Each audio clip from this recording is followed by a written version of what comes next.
chance to talk about themselves and their careers. Join us now for the next hour as we explore the marvelous industry of acting through actors and actresses from today's exciting show business world. And now, here's your host, Ron Brewington.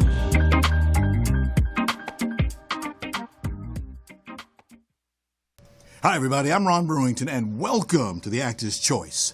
Our first guest today is a lady who has seen and heard a lot. In fact, you turn on the radio, and there she is. You look at television, and there she is. She co-hosts the #1 radio show in Los Angeles and is seen in over a dozen national TV commercials from Verizon to Capital One. And even after all that, our guest is also an actress, with her play Bag Lady set to be on stage early next month. Ladies and gentlemen, would you please welcome 3-time NAACP Theater Award winner and 9-time LA WebFest Award winner, Tammi Mack. Tammi, welcome. Thank you, Ron. Thank you. Good, glad you can make it. I love talking to you. I love talking back at you. As far as that being that, with all these things to do, when do you have time to breathe? Doing what I do is breathing for me. Breathing? It's breathing. Oh, breathing. Yeah, okay. You say, when do I have time to breathe? Yeah. And doing what I do it's Yes. breathing for me. Mm-hmm. You know, I love being on the radio. I love being on stage. And so And it that shows. is my source of oxygen. It shows.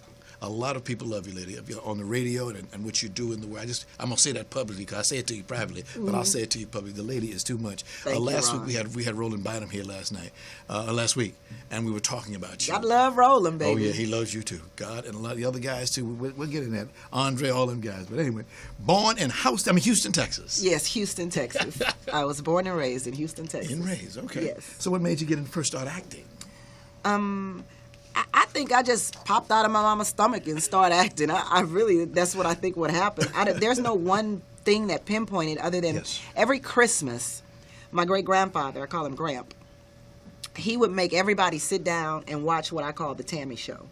Mm-hmm. So I started at home in the living room, and my great-grandfather was a huge supporter of mine, and I did the Tammi Show every Christmas. And if you didn't watch, you had to leave the house. He made you watch my show. Right. And as I got older, my brother became a part of the show. I made him. You know, we were like Donnie and Marie, yes. Only we couldn't sing. But I would write sketches, and I think it always starts when you're really young. You kind of know where that talent and that gift that God gives you is at. You tap into it at a really young age. Got you. But you went to school, got some education, didn't you? I did, because my grandmother is a proponent of education, so I was forced to go to school. Need more grandmas like that. I was actually working in Houston at Magic 102. I was like in the promotions department or database department. Yes. And I didn't want to go to college because I wanted to go to USC, and I couldn't afford to go to USC. So I was like, well, I'm not going if I can't go to USC. And I had this job at a radio station in the database department, and I thought I had arrived. So I was like, I'm good here in Houston in the database department. I'll work my way up. And my grandmother called and quit the job for me after Bennett College offered me a full scholarship. Wow. Yeah, because I wasn't going to quit. I wasn't even going to go to college, even when I discovered that I had gotten the full scholarship. Because I had gotten a scholarship to the University of Houston and Prairie View A&M, which is where all my family graduated from. And I just decided I wasn't going to college. And after I got the full scholarship to Greensboro, North Carolina, to Bennett College, my grandmother called that job and said she quits, and had me booked on a flight out the next day. She and my mom. Wow. My grandmother does not play when it comes to education. God bless her. Yeah. One thing that all actors and actresses have to do most of the time, is auditions. Yes, we do. And your favorite thought about that is? I think every actor hates auditioning because it's a pick-me kind of thing. Yeah. But I think when you look at it from a different perspective, the more I started to audition and the more I began to get gigs and the more it became a part of my daily routine, I started looking at it as I'm just going in to perform for someone. So I never go into an audition with an expectation because the expectation has already been met just by me being in the room performing. So this is me performing for you. I don't expect anything in return. Wow. So it makes me feel good that way because I get to say to myself, Self, huh? I get to say to myself, you performed 3 times today, or you performed 2 times today for this casting director, that casting director, this producer, that producer. So that's what I look at as an opportunity to perform. Great attitude. That's what life is all about, is an attitude. Yeah, and it makes you feel like you're doing what you came here to do. Yes. If you look at it as an audition, there's a sense of not being fulfilled when it's over if you don't get picked. Right. But you've already been picked. You're in the room. Exactly. So now just do the job. Tammi, take us back to that first time that you stepped on a stage. What was that like, please? Ron, you got me. You'd have to ask my mom. I have no idea. The first time. You got me, Ron. I don't know. I've been acting since I was 3, so I don't remember the first time at all. Okay. I loved it in high school. Gotcha. I know that's when I really began to hone in on the craft and to learn and to really dig into it and find out what it was about. Gotcha. Was when I was in high school with a teacher named Miss Shelton, my drama teacher. She looked like Kim Phil's mom. Yes. And so we all wanted to take her class because we thought she was Kim Phil's mom, because Kim Phil's mom at the time was her manager, and she was on Good Times. Yes. And so we were like, oh my God, it's Kim Phil's mom. We got to go and then perform for her. And so me and my best friend Pam, we enrolled in Miss Shelton's class, and boy, she was a hard one. Wow. She was hard. She would throw a shoe at you if you were on stage doing something that was completely off base. How many shoes did that guy throw at President Bush? Exactly. People throw shoes at you these days. Shoes at you, yeah. Oh, yeah. And by the way, what T-shirt are you wearing today? I dropped my bags. Oh, okay. I dropped my bags. Because I remember last time we got together at another show I used to work at, you had that marvelous T-shirt on then, and this one is great. Yes. This one is great. This one is for the show Bag Lady, so these are my promotional T-shirts. All right. We'll talk about Bag Lady here in a little bit. Personal feelings about actors having to do stage work. Some actors don't like to do it. They would rather, I got to get up on stage. But then they go do television and film. What you think? You think they should do stage work? Well, I think stage work it's the beginning of your acting. Mm-hmm. So you do yourself a disservice by not doing it. Yes, ma'am. But to each his own. If you can get the television jobs and the movie jobs and you don't have to be on stage, then that's your preference. Mm-hmm. Whatever works for you. I think the actors who really delve into their craft have a love for the theater, because theater is it's unmatched by any other arena. Gotcha. You have to be present in that moment, no matter what happens. There's not a cut, there's not a retake, there's not a redo. You have to be there. And I think that gives you legs to do other things. Yes. So I love the theater. I think once you tap into the stage, I don't think it's like home. You're going to always go back. Denzel goes back. Yes. Viola goes back. Yes. You're going to always go back. Tammi Mack goes back. I stay there. I never leave. What are some of the changes that you have seen over the years that you've been in the business? Well, the main change is social media. Okay. And reality stars. Okay. That's the main change. Usually, back in the day, you had to have a headshot, a resume, a reel. You had to have these tangible items that showed you had this level of experience. Today, you just have to have Twitter followers or Instagram followers or a big social media following. Yes. Or your name has to be known within a sector of a certain targeted demo. Yes. And it doesn't matter what your headshot looks like, what your resume looks like, or what kind of skill or expertise or education you have in the field. So that's a huge difference. Yeah. It's huge. It let me know I wasted my $30,000 at the University of North Carolina, Greensboro, getting my master's But in fine arts. But you got a piece of paper. You got a master's in fine arts. That's an accomplishment. Congratulations on that. Well, thank you. Oh, yes, indeed. I got a wall on myself at home. I call it my I Love Me wall. I put my degrees up there and all, and things that happen to me. And whenever I'm down, I'm depressed, I go over there and look at that wall and go, yeah. Yeah, I did that. I did that. Oh, yeah, definitely.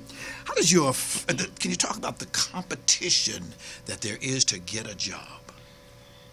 There's a lot of wannabes, could-bes, used-to-bes, and SOBs in this town. And we can say SOB on internet radio. We don't have to worry about can. it. But at the same time, it's just interesting how all these people, they come out of college, got this degree. Where's my job? My $50,000 a year job. Are you speaking of competition in the acting industry? Acting industry, yes, ma'am. I never look at anything as competition. I don't know why. I've never felt that way. I've never felt like anyone was my competition. Because I've always felt like I bring something to the table. Mm-hmm. And whatever that is in me that I bring to the table, no one else can bring it. Right.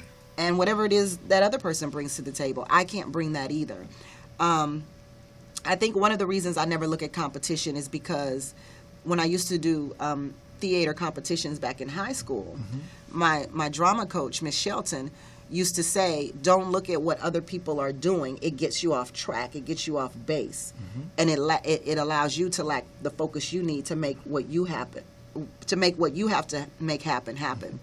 And if you trust in your work, mm-hmm. if you're confident about what you've done, and if you have rehearsed and practiced enough to where you got it, then trust what you bring to the table. And she always told us that. We would have the judging, like the scorecards they give you. Yes.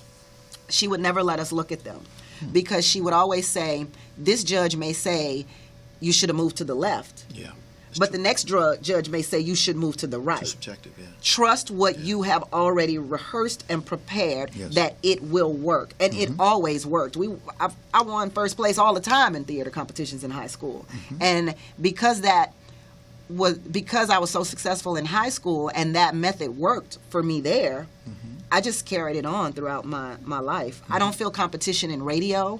I don't feel competition in theater. What's for you is for you. Right. And I do believe that God has his hand on everything everybody does. Amen. So if I'm thinking this is my competition, then I'm not trusting what God has for me. Got you. Speaking of words, there's a word in acting that I see all actors have. It's what is that? Ego. E-G-O. That guy. He hangs around a lot. How do you deal with other actors who you have ego, they got ego? How do you deal with that? You have to have an ego. Anybody who wants the adulation of thousands among thousands of people obviously has a huge ego. Yes, ma'am. So yes, we have egos. I don't deal with them. I try to be as humble and stay as humble as I can. Good.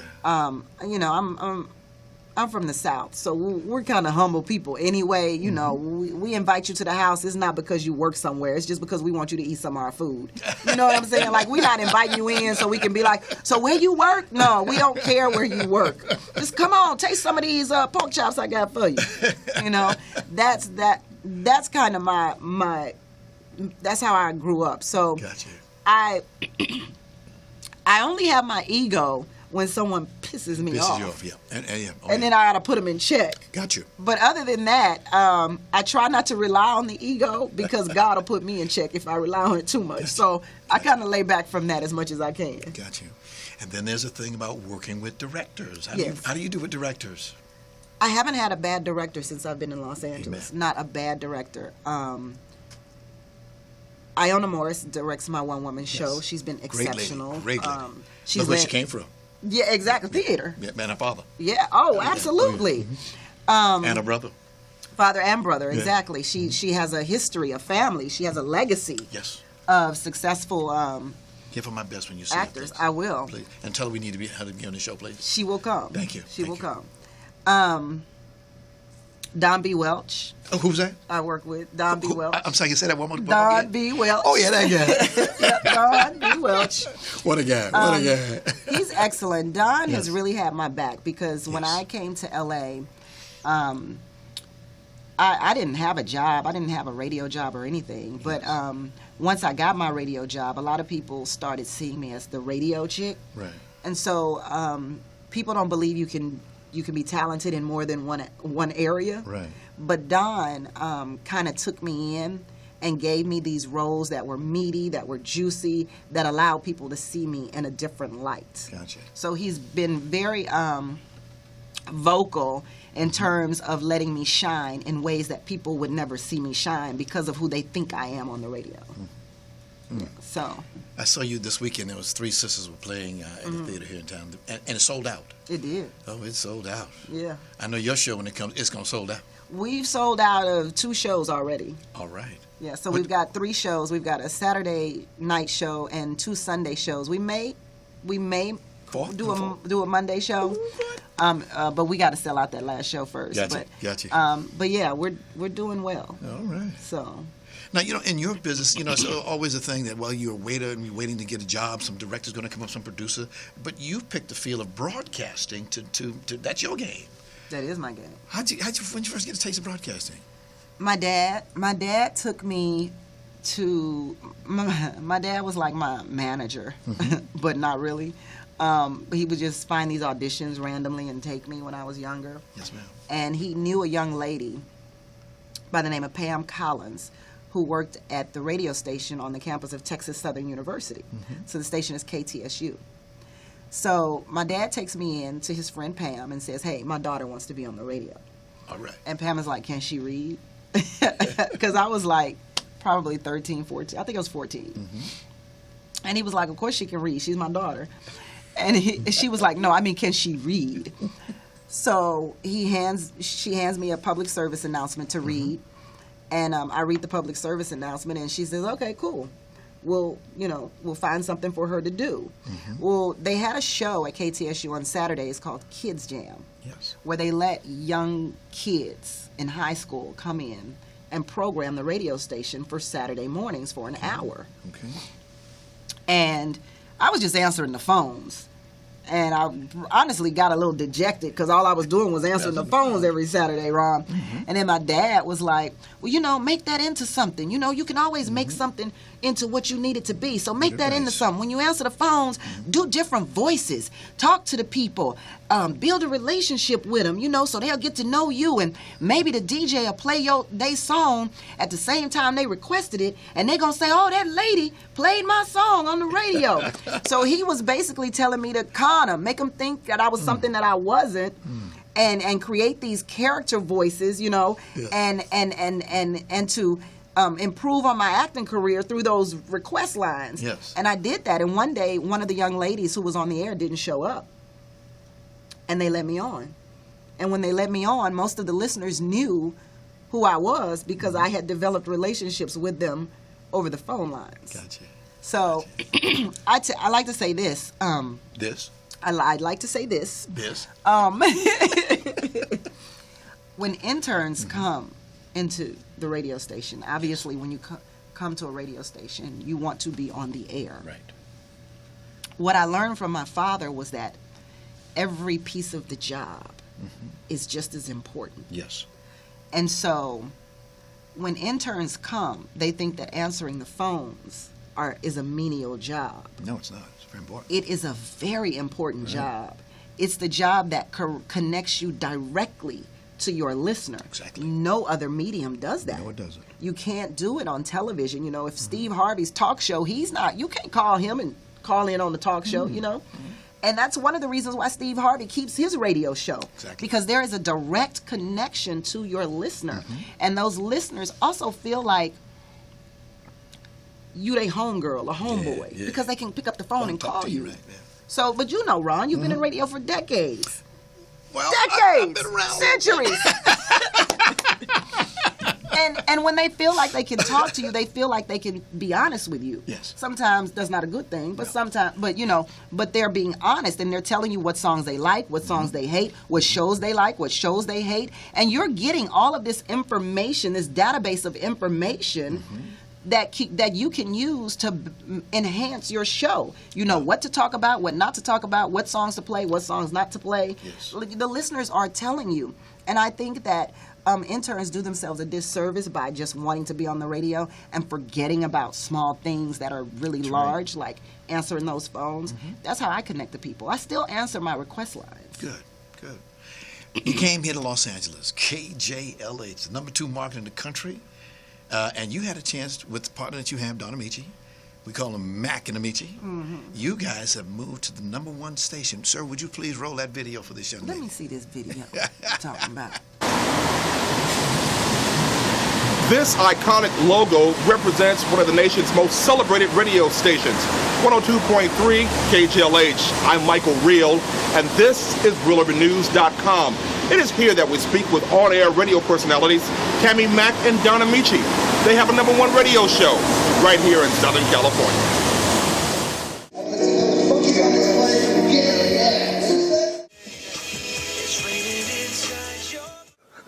Tammi Mack and Donna Michi, thank you for being with ReelUrbanNews.com. What is it like having a #1 radio show right here in Southern California? Tammi? We're #1? I didn't know that. Well, we are #1. We are. That's news to me. Listen. That's urban news. That's real urban news to me. We are #1 with the black audience here in Los Angeles. They've been listening to KJLH for, I don't know, eons. I mean, this radio station signed on serving the black community here in LA. And, you know, it feels good that people enjoy what we do on the radio, you know. It is. It's a heritage station. If you want black news, if you want black entertainment, if you want to know what's going on in the black community, this is the place you can go, and this is the only place you can go in Los Angeles, California. There's no other place. I take pride in that. You can't go to any other radio station, to any other news network. You cannot find out what's happening in the African American community in any other place besides KJLH, and that is Stevie Wonder's baby. What kind of responsibility comes with being a part and being an official voice of a heritage or legacy radio station, which is independently owned, like KJLH, Ms. Mack? It's a huge responsibility because black folk are very sensitive. Okay. We sensitive about, and particularly about some issues. So it's a fine balance between delivering actual news and inputting your opinion and interjecting what may be funny to some, but not so funny to other people. Okay. So we do bear the brunt of. All right. Well, that's when people get a chance now to see what it's like for you inside that studio. Yeah. Sitting in front of that control board, moving those knobs, switchology, and doing what you're doing. As you know, I teach broadcasting at a college here in town, and I tell my students, if you just thought what you just said. I'd love to come to your class. You're invited anytime you want. Just say date, place, and time. We have a Wednesday afternoon class, which is on during your time frame, and a Wednesday night class. Now you're on from 4 until 8. Okay, we start a class at 6:45 to 9:45. So then maybe I can come at like 8:30 one day. Oh, sure. I love you. I'd Wonderful. love to do that. We'll have a seat and a desk and a plate and all that good stuff like that. Soda and all that good stuff. But a lot of them, I try to get them to understand. Like you said, an intern is a good learning opportunity. And don't walk in there and think that you're a star. It takes years. When you look at the biography of a lot of people who are successful in broadcasting or anything they do, it took them a while to get there. This is the #2 market in the country. I'm not saying it's #2 because of the quality, but it's because of the quantity. Absolutely. And so, as a result, you're fortunate. Don't go into a station and go, ooh. Sit down. Here's my advice. You gave advice. Here's my advice. Become a pain in the neck. What's this? What's that? Why? Yes. Ask a lot of questions. Yeah. Take notes. Don't get caught up in the star. Because what's a star? Oh, something in the sky. Rat spelled backwards. I can't with you, Ron. I can't. Okay, so it's just one of those things. We meet a lot of people, and we enjoy people on trying to get into the business. It's very competitive. We love it, and that's what we do. Yeah. But a lot of people just don't understand. It's like you say. It's a process. Everything is the person. I remember when Jackie Stevens used to work at KJLH, and her daughter would come there and answer the phones for her. I remember other people over the years, Jillian Harrison, a lot of people have been there over the years, and see how they do the menial work at a radio station. And one thing, Stevie, God bless him, he's had that station how many years now? 50 years. 50 years.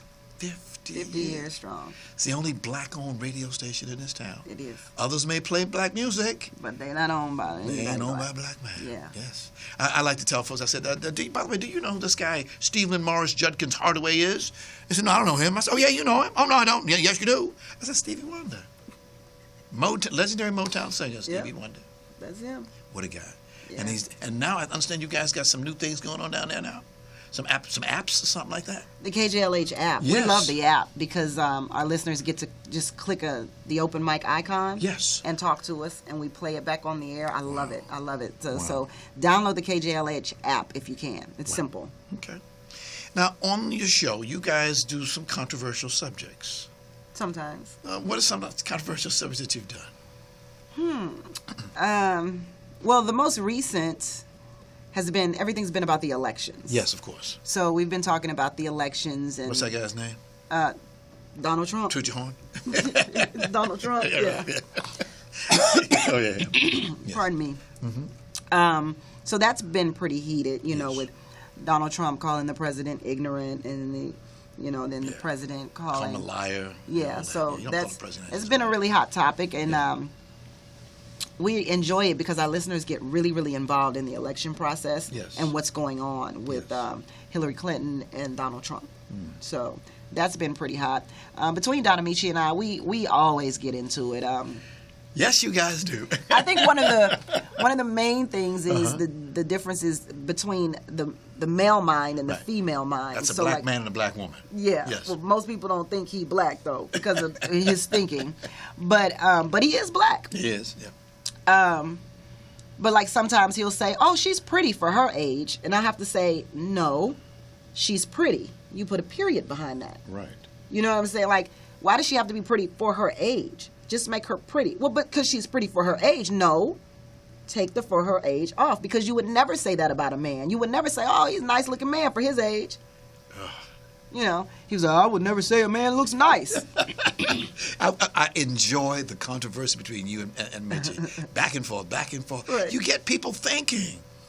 That's good. I appreciate you saying that, Ron, Yes. because you want it to be a conversation between me, Don, and whoever else is listening. It's all of our conversation. Yes. Like we're just sitting in a room and just talking. Right. And sometimes we accidentally say stuff on the air because we forget that we're on the air when the right. conversation gets good.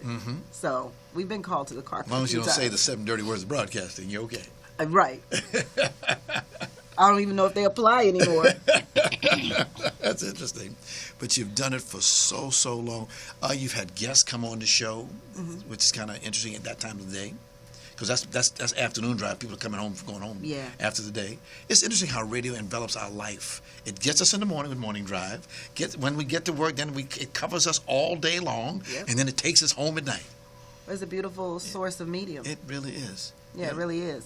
And you do things based on the radio. Yes. You know, when you hear Steve Harvey Shirley's Strawberry Letter, you know it's 8 o'clock. You know Yes. you should be in the car right now. Yes. Or when you hear our 420 lowdown, oh, it's 420. I need to pick up my kids right now. You know, so you structure your whole life based on the time frames of how you listen to the radio. Yes. Yeah. A lot of people, I'm sure, ask you, is Steve Harvey, what time does he get to the station? He doesn't get to the station ever. I think he's in Chicago now, if I'm not mistaken. Chicago, yeah. That's interesting about how syndicated radio works like that. Yeah, radio has changed completely. No, it has. It has. Just in the last 5 years, it's even changed more. But yeah, you don't have to be where you are anymore. You can broadcast from anywhere. We Right. can broadcast on the internet. You know, Sure. the broadcasting availability is enormous. It is, and indeed. it's a big thing in this world today. Because this show is being broadcast live right now, and then when Yeah. we finish it, we put it on YouTube, and then it sits there forever and a day. Yeah. So people get a chance to go back, look at it, and see it again. Exactly. Say, what that girl talking about? What are you talking about? That kind of Right. stuff. When I win my Oscar, they'll pull it back up. Yes. This is what she said. Did you hear what she said? When you win your Oscar. I remember last year at the this year at the NAACP Image Awards, something happened, didn't it? What? Y'all won a prize. Y'all got that award. We won 3 NAACP That's awards. right. I was very proud of my team, Iona Morris and Malika Perkins Blessing and Theron Bond and Yes. my husband Jackson Brown. Is he in the business? He's been in radio for over 25 years. Get back. Yeah. I'll be. Yeah, he's been in radio for a long time. Yeah. I wish I could get him in here to say something. Yeah. But yeah, so we won Best Producer, Best Playwright, And Best One Person Show. that'd be you. I'm just overjoyed by the whole thing. It was a great day to have that award. Now we've had the persons who operate the theater. He came down here to see us, Ren Brown. Oh yeah. We've had a number of people come down. Next week we're going to have a gentleman who is actually involved in some more of that theatrical work, and we'll talk about it, getting people to understand, love your theater. Love your theater. Keep saying that over and over again. Yeah. It's different from the movies. When you go to a movie's nice, don't get me wrong. Hold on. You go to a movie, you sit there, escapism. But in a play, there they are live. You can just reach out there and touch them. Don't touch us, though. Don't touch us. Yeah, I love it. I love it. I love it. The people at KGLH, I made a note to myself, make sure you tell it like I don't have to tell you this. I don't have to tell you just how proud the folks at KJLH are proud of you. What can I say? You do a great job. You do these commercials. When you do a commercial, I say, who that crazy lady doing that commercial? The purpose of a commercial, as we all know, is to convince the consumer to buy the product. And you take that commercial and you jazz it up. You use inflections, personality. Sometimes I might be seeing 3 or 4 Tammies in that commercial. How do you do that? I just love creating. I love producing and creating, and I know when I'm sitting in the car, I don't want to hear no boring commercial, you know. And I'd rather just talk to the listeners, you know. And as long as the client is okay with breaking tradition, I can create a successful commercial campaign, you know. And Car Pros Kia is one of the brands that I endorse, and they have given me the reign to do whatever with the commercials. Wow. And it works for them and it works for me because, you know, they build up. I think my commercials are more popular than the radio show itself.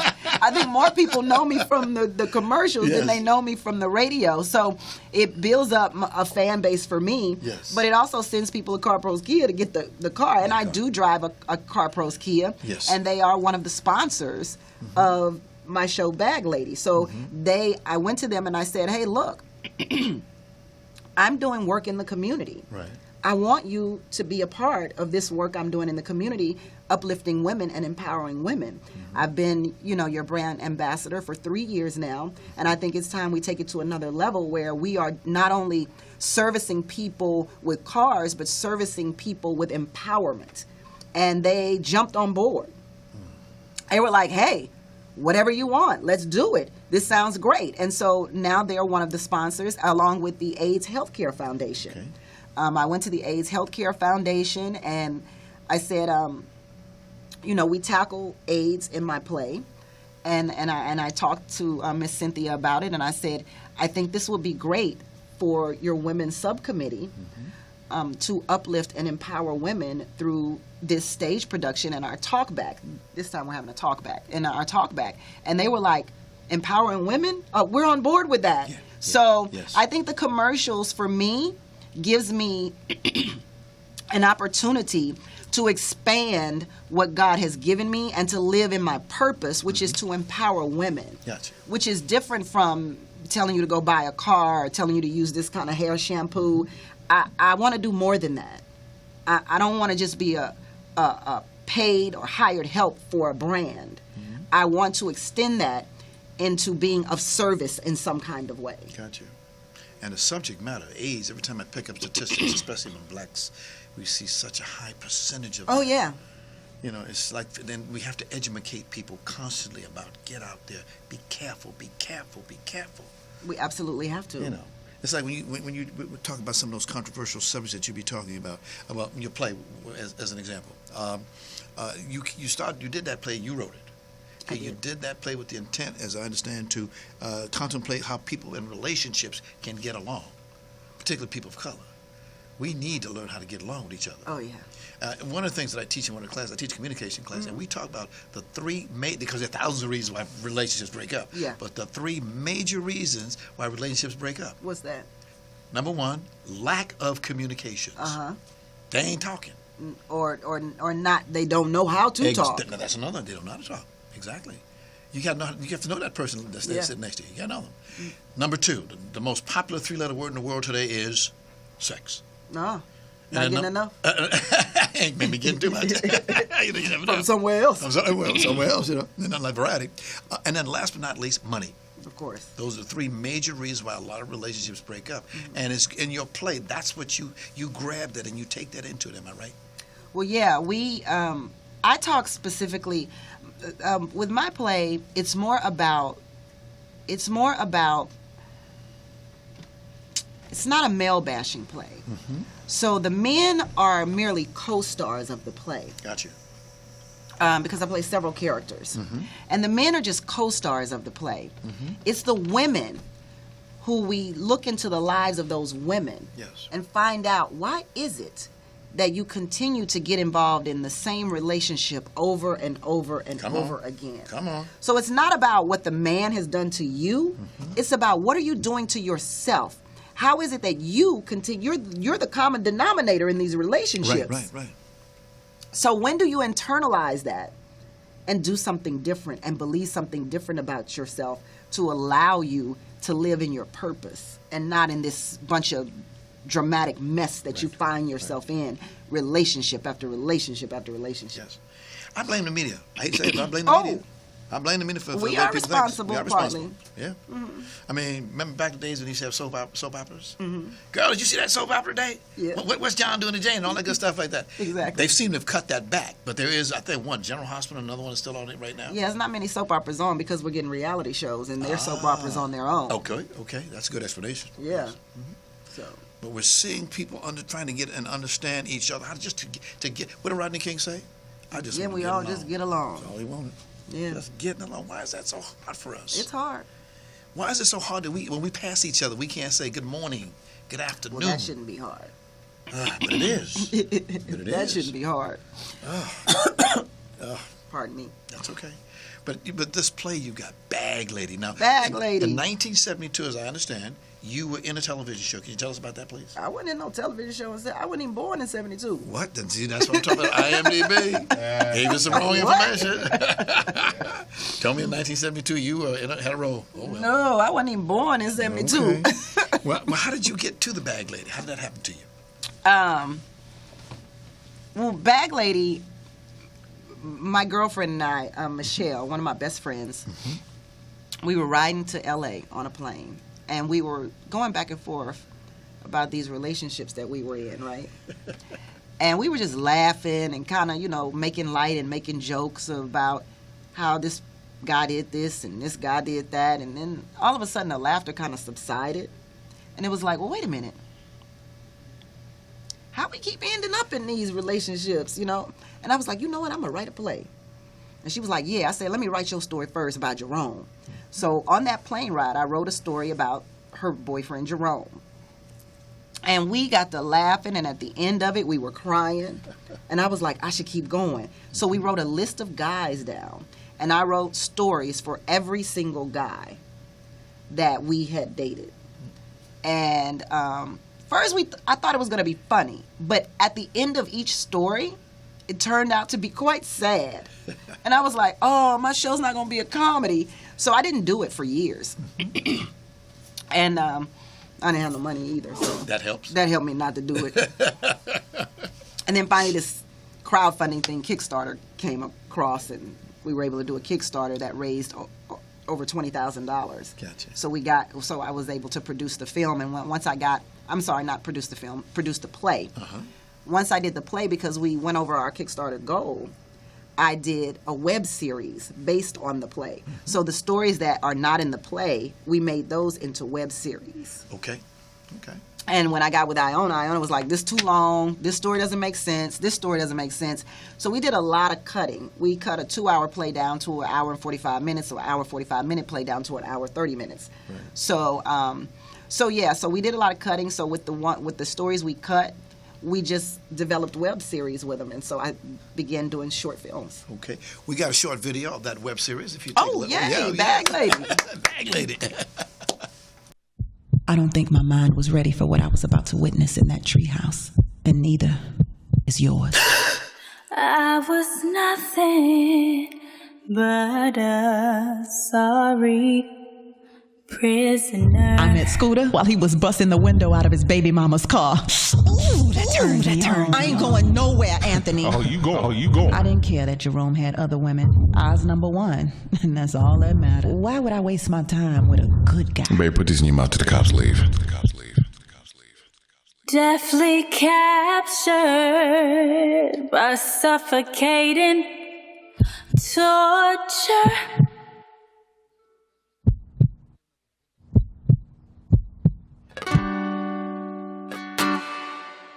Now that I know what I know, I don't want to know anymore. You gonna stop this car and talk to me. Now that I know what I know, I don't want to know anymore.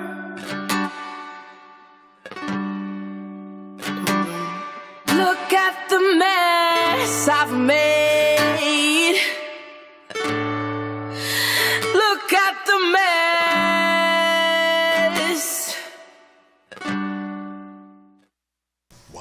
Wow, madam, excellent. Thank you. Excellent. Just as an artist, getting up on that stage or screen, wherever the case, and just when you see the scenes in there, being pulled down the stairs, the eyes when someone had hit you, all those things. Those are things that happen to each and every one of us, sad as they may be. Right. But we go to the theater and we see this, and it's an excellent form of communications. Quick question. How much of that bag lady is you? That's the first question everybody asks. Once they see it, though, they're a little more specific. Yes. They're like, "Oh, so the part about the drug in the coochie, was that you?" Oh, God. So probably at least 85% of it is me. 85%. Yeah. Yeah. And I have to thank my best friends for allowing me to share their story as well. Yes. Because, you get friends and you get to sharing their story, and then they see you all in Hollywood doing it. They come back and they be like, "Where my money at? Where my cut?" But they're not my peeps. They don't do that. You know what I'm saying? They like, let's all just do this and make it happen. We know you. Whenever you get what you get, we know you got us, Gotcha. and that's how I roll. So, but 85% of it is me. Wow. I tell all of the stories from my perspective because my thought behind that is that every woman has shared one of those experiences. Okay. Maybe not all of them, but there's an experience in there that some woman has shared. Yes. And intentionally, throughout the play, I'm one woman and I become the other woman, and then I become the other woman that's the other woman. That's confusing, but you'll know when you see the play. I'll be easy. I will. Now, if you could put up that video of this picture of the bag lady. This play that you're going to do is coming up when? September 3rd and 4th at the Barnsdall Gallery Theater. September 3rd is sold out. Yay. Yay. That's a Friday or Saturday? That's Saturday. Okay. And September 4th, there's a 3 p.m. matinee. Okay. And September 4th, there's a 7 p.m. night show because Monday is Labor Day. Yes, so people don't have to go to work. Okay. So okay. you still got time. Okay. All of our preferred seats are sold out. And the show is almost sold out. We have maybe 100 seats left. Wow. Between the last two shows. Gotcha. I'm excited. I'm happy. I'm happy that the AIDS Healthcare Foundation is a part of it because I tried the first time Yes. I did the show to get them to come on board. And I was unsuccessful with several sponsors the first time. But we have a story now. We have a story to tell, and we have a success behind the show, and it's just a testament to not giving up and to trusting the gift that God gives you Yes. and moving on His word. And so now I do have AHF, and I've got Carpros Key of Carson, and our short film actually. Sandra Evers Manley, who was once NAACP president, Yes, indeed. Wonderful lady. She donated to the play this go around too because she saw the short film Yes. and was impressed by it and said, "I love the work you're doing." Yes. So she donated a significant amount as well. So I'm excited about where the play has gone and where it's going, and hopefully. AHF can take us on a tour. All right, now. And All right. we can spread the word and help women all across the country to drop their bags and move forward in their life. Thank you. Now, when people see the play, what's the reaction from a lot of women? A lot of women are crying. Yeah, the women are crying. A lot of reaction from most people in general because when most people haven't experienced a one-person show. Right. People go to plays. Right. And people go to comedy shows, which is one person standing up. Right. But not a one-person show. Right. So that's all. That in itself is a new thing already. But on top of that, they're expecting Tammi Mack from the radio. Gotcha. They're expecting me to be quick-witted, funny, drag down, just hilarious. And I am, but you will see a totally, completely different element of who I am. And you'll go, that's the girl on the radio? Right. It'll trip you out. It trips me out. Yes. It tripped my mom out when she saw it. Did it? Yeah. Because I was going to ask you how the family feels about what you're doing. The play or Just overall. Well, I have a very supportive family. Yes. My family has wondered for decades why it took me so long to move to Los Angeles. Most people, family are like, when you gonna get a real job? Why you out there trying to do that acting thing? That ain't not my family. My family is like, why you going to Birmingham? You're supposed to be in L.A. Yes. Literally, all my friends, all my family, they all wondered what took me so long to get here. So they believed in me, and still to this day, way more than I ever could believe in myself. There was a song that came up that reminds me of that. It says, starting from the bottom, now we here. Yeah. We're here now. I don't know if we here, Ron. I'm in the middle somewhere. I understand. I'm in the middle somewhere. It's amazing what God has done. It's just amazing to God me. is good. To have come to Los Angeles and work temp jobs I was pushing Doritos at Universal Studios. I was substitute receptionist at a school. I was just doing odd jobs when I first got here, And to have been able to end up at KJLH is amazing to me. Good station. And and have the support of not only KJLH, but of the owner, Stevie Wonder. Yes. He came to see Bag Lady 3 times. Get Ron. out of here. He came the first time, said he wanted to see it again. Came the second time, brought some people. Came the third time, brought some more people. Go ahead, Steve. Called me up last week and said, hey, try to be there on Sunday, save me a seat, So the support that they give me is immeasurable, if that's a word. Immeasurable. It's a word. You just said it. Okay. And I don't think that if I would have landed at another radio station in Los Angeles, I would have gotten that support. There's a uniqueness for working for that guy, Stephen Morris, Judkins Hardaway. There's a uniqueness. There really is. Yes. Yes. And because he's an orchestrator himself. Yes. He knows where your talent lies. Like he can look at you and see and tell what your gift is. Because he's an orchestrator. That's what he does. This man comes and puts these instruments together and builds them. That's how he built the Mac and the Michi show. Yes. Don and I didn't know each other. Wow. It was Stevie Wonder who took Don from part-time and took me from nights and said, I think I want to put these two together. I think they got something here. Yeah. And we were both like, I don't want to work with him. I don't want to work with her. But no, this is some bull crap, And he was like, make it work. And when he says something, number one, it gets done. But number two, he's a creative genius. Mm-hmm. You got to at least give it a try. Mm-hmm. You can't say no to a creative genius. Mm-hmm. And when it was tried, it's like, boom, boom, boom. It's like, it's a roller coaster now. So I am forever grateful to KJLH and Stevie Wonder. So He's allows you to do a special project that you do, the Tammi Max Minute Microphone Mixer. Yeah. Vanessa Bell Calloway, actress Vanessa Bell Calloway from Three Sisters. From Three Sisters. She is my mentor, as well as Loretta Devine. So it was awesome to see those three ladies on stage over the weekend. With Dawn Lewis. Yes. And Vanessa Bell Calloway and I did industry showcases where we would bring in top directors and producers to watch up-and-coming actors and give them a shot. And people got acting jobs, people got managers, people got agents, and people got indoors that they would have never gotten into. We had people like John Singleton, Robert Townsend, and Gina Prince Bythewood, Reggie Bythewood. Like, we had solid industry people come in and watch performers who had no agents, no managers, who were just stepping off the bus to Los Angeles. Got you. Perform in front of those people. It's amazing.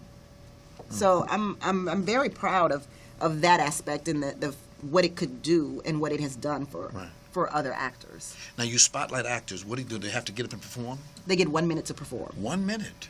60 seconds. Wow. And you literally are kicked off in 60 seconds. Wow. So you take from beginning, middle, and end in 1 minute. 1 minute. That's why we call it max minute microphone mixer. Gotcha. So, yeah, you do your thing in 1 minute, and either you're good or you're not. Right. How's the I don't need response? 5 minutes to figure that out. Yeah. How's the response from the community? Fantastic. Super. People love it. People love it. People are getting jobs. They're getting agents. They're getting managers. So word just keeps coming and coming and coming. So, Gotcha. yeah. Where's the next one?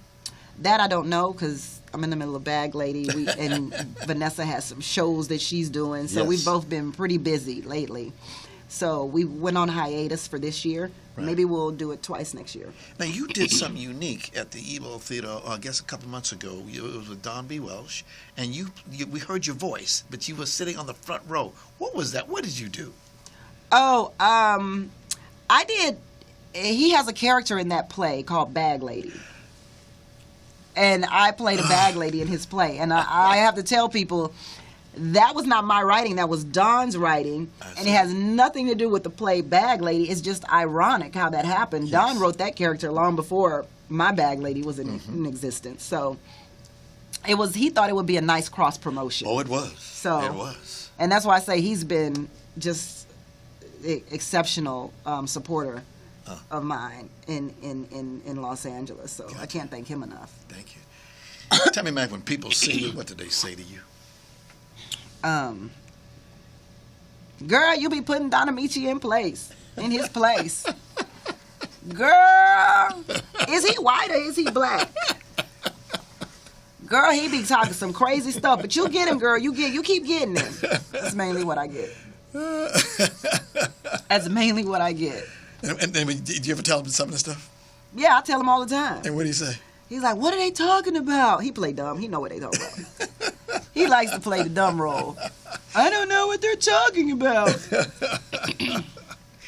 But he's a good guy. He's a good guy. Mm-hmm. He is. How much longer will we seeing Bag Lady? Do you have another play in mind, another character that you've been thinking about? I will probably do a couple of more web series. Okay. But I don't think I'll be doing the play anymore in Los Angeles unless something miraculous happens that forces me to stage it again. Gotcha. My next project, I'm hoping, is a television show. So, I mean, that's what I would like. Could you give us a little bit more? If I had a little bit more to give, I could. I don't have any more to give. Nobody's offered me a show, and I haven't pitched one yet. But who's your publicist? We need to talk to that person. But I do have a show in mind. I have a couple of shows in mind to pitch. Okay. So I would love to be able to pitch them, and I would love for people to see the success of Bag Lady and to see the success on the radio and to give me an opportunity to translate that success onto a television show at TV One or Aspire or CBS or NBC. Yeah, one of them. Yeah, Fox. I like Fox. Yes. When you have a plan, my favorite. I have a joke. I have a list of what I call my favorite 4-letter words. Mm-hmm. My favorite 4-letter word. My favorite 4-letter of all, believe it or not, is idea. Everything that you do begins with an idea. Yes, it does. And here you had an idea. You're talking about an idea. So what's next in the marketing? Do you go out and do a survey, talk to people, stand in the corner? What do you think of this? What do you think of that? Seriously, how do you do that? Well, when I have an idea, I just do it. My favorite slogan is the Nike slogan, just do it. Because honestly, you sit around, people sit around and they make all these plans and they make all these vision boards and they and the vision boards, I'm not knocking plans or vision boards or to-do lists, but they have a propensity to keep us focused on the vision board and on the planning, but it never quite helps us get to the execution process. And the execution process is to do it. You look at all the plans, you're like, oh my God, that's too much. Or you say, oh, I don't have this money. Or you say, like, you find reasons not to do it. And so sometimes for me, plans and vision boards and things like that can be a hindrance from people because you look at what all you have to do, you become overwhelmed and you just decide not to do it. Gotcha. Versus saying, I think I want to write a play and then just pick up a pen and write it. Right. You don't have to finish it today, but give yourself a deadline of when you're going to complete it and start writing it. And then I think I want to do my play. Yes. Start the process. What I have found that has worked for me in every single case is that when I say I'm going to do something, and when I start to do it, that's when God takes over. He never intervenes in the planning. He never intervenes in the vision. He only intervenes when it's actually happening. Because it says if you take one step, he'll take two. Yeah. So he can't take two steps if you haven't taken your one. So he will only intervene once you have begun to do it. So once I began to do Bag Lady the first time, money started coming. Yeah. Because God saw that I was doing it. But as long as it would have been a plan on a paper, that would have never happened. And the same thing the second time around. I think once you decide to do it, even with me moving to Los Angeles, I did not have a job when I moved here. Once I got here and I started searching and I started saying what it is I wanted, what I was looking for, once I started to look for what was on the paper or execute what was on that paper, that's when God started making all this stuff happen. It wasn't me. It wasn't me who got me the job at KJLH. Are you kidding me? I'm not that fantastic. I'm not the best radio personality that ever walked the face of the earth that KJLH had to have. Disagreement. It could have been anybody. Got you. It was God's grace that led me to that. And I think that has happened for me in several cases. But you ask what I'm doing next. I'm doing a series called Tam Talks. I'm not crying. I'm in my throat. It's all right. Tam Talks, kind of like TED Talks. You heard the TED Talk series? So these are Tam Talks. And Tam Talks, the TAM stands for Triggering Audacious Movements. Because your success comes in your movement. It doesn't come in your planning stages. It doesn't come in your sitting and waddling and waiting stages. It comes when something triggers you to move audaciously past what you see are your challenges.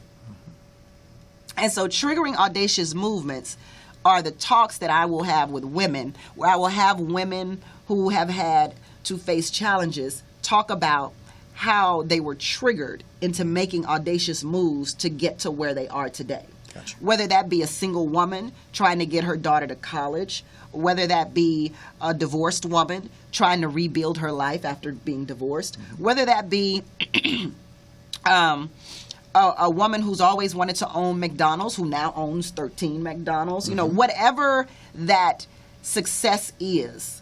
But I'm going to tackle every kind of area possible for women. Thank you. In those TAM Talks. And we will introduce the TAM Talks at Bag Lady. All right. So after the Saturday night show and after the Sunday night show, we will have TAM Talks and TAM Talk panels. Come November, you may have a woman sitting in the White House. That is highly possible. Very highly possible. Yes. She's going to get my vote. She will? Oh, yeah, she's going to get my vote. Okay. Yeah, she's qualified, ladies. She is very qualified. Very qualified job. Yeah. She's definitely qualified. Definitely. How do you want to be remembered? Like when I die? Well, not that morbid, but, you know, you could go into another field or whatever case. But just generally, how would you like to be remembered? I never thought about that, Ron. I honestly never thought about that. One who entertained? No, that I was of service to someone. Amen. That I was of service to someone. When I was doing my microphone mixers, originally, I did them with me in mind. I wanted to meet directors. I wanted to meet casting agents. I wanted to meet producers. And so originally it was for me to showcase myself on stage and then pretend like all of these other people was going to have a chance too. Right. But as I saw the opportunities for others grow and grow and grow, I realized that God didn't allow that to happen for me. He allowed that to happen for me to be a vessel. And so I think because that's my most proudest achievement, the mixers, I think I have realized that me entertaining is no longer about me. So I really, if I don't win an Oscar, my life is not ruined. You know, if I never get to perform opposite Denzel Washington, my life is not over. I feel like whatever, God is going to place me where I need to be right at the right time to service someone else. Amen. And so that's where I am here now. I want to thank you, lady, for coming in today. I realized that we were supposed to have another guest, but you came in and sat in for me. I just want to give you something and thank you so Oh, much. Ron, for thank you. Thank you so much. Oh, this for is what awesome. you do. Definitely, just a small way of saying Open thank my card. I love letters. I just make a little note to you. Thank you very, very much. What does it say? So Tammy, thank you so much for being a guest on the Actor's Choice. Best wishes. Thank you, Ron. My pleasure. You two have always been very, very supportive, and you will always give me encouraging words, and I really appreciate you for that. My pleasure. Because you didn't know me from Adam. Right, but you worked and at you treated KTLH, me, and I used to work at KTLH. Yes. But you've always treated me like family and Yes. like someone who we've known each other for years, and I God appreciate that in God you. bless you, lady. Thank you for stopping by today. Thank you, Ron. Really appreciate it and sitting in for us. Oh, thank you very much. No problem. Y'all, And I'll be at your school too. Oh, yeah, you can come to Santa Monica College, smc.edu. I'll be there. I want to thank Tammi Mack today for coming in, and we'll see you next time.